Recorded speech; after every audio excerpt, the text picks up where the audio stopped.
Здравейте, уважаеми зрители! Вие сте с учебно-експериментално студио към факултета по журналистика и масова комуникация. Преди броени минути на столичния площад Александър Батенберг представители на органите на реда и мотоклубове представиха откриването на ежегодния мотосезон, който ще бъде в събота на 6 април. Повече по темата ще чуете наживо от Иван Иванов. Здравей, Иване!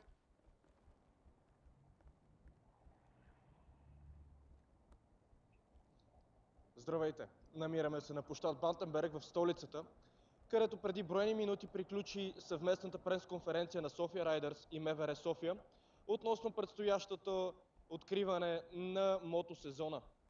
С нас са двама от организаторите на събитието, които ще ни кажат малко повече за случилото се. Момчета, може ли да се представите? Може първо една лека поправка, не само на София Райдърс, а на София Райдърс и столичните мотоклубове, което е така доста голямо и мащабно сдружение. Нека да не ги засенчваме. Така, аз съм Андрей Дянов, председател на Сдружение Софийски мотористи. Това е Мартин Райчев, който е секретар. Тук сме, мина доста успешно пресконференцията, дахме интервю на различни медии, сега сме тук с вас. Какво е основното, което се обсъди на пресконференцията? Кои бяха основните точки, върху които се разбрахте? Предимно безопасността, която беше проведена под формата на инструктаж от СДВР, да се спазва реда, да не се правят разни стънтове и каскади, така наречения бърнаут по паветата, тъй като са културно наследство на България, знаят от времето в Фердинанд и не е редно да бъдат съсипани. Всъщност те достатъчно съсипани, но не е нужно повече от това да бъдат съсипани. Обсъждаха се маршрути, обсъждаха се методите на влизане на площада, коя организация откъде ще влезе и така.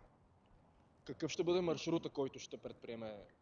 Аз мога да кажа от името на София Райдърс. Нашия маршрут започва от столичен мол на околовръстното шосе, спуска се по Александър Малинов, след това по Цариградско шосе и директно тук, само направо. Един вид през Орлов мост, покрай университета, военния клуб и спираме тук. Какво е нужно за един мотосезон, че да бъде успешен? Да има минимален брой инциденти, тъй като те са неизбежни. Знаете, няма как нещо да не се случи, просто да няма смъртни случаи. Това е за нас най-важното нещо. И хората се забавляват, да горим бензин и гуми. Какъв съвет бихте дали на всички, може би, начинаещи мотористи? Айде Мартин да отговори. Моят съвет ще е да спазват закона за движение по пътищата, тъй като не случайно е написан този закон. При спазване на закона за движение по пътищата би трябвало да останат живи, без да има някакви сериозни инциденти. Възможно ли е за един моторист да се предпази от подобен инцидент? Разбира се, когато спазва закон за движение по пътищата. Благодаря ви, момчета. Това беше всичко от нас. Обратно към студиото. Пожелаваме безаварийни мотопрояви и стискаме палци на мотоклубовете. Всичко хубаво за сега от нас!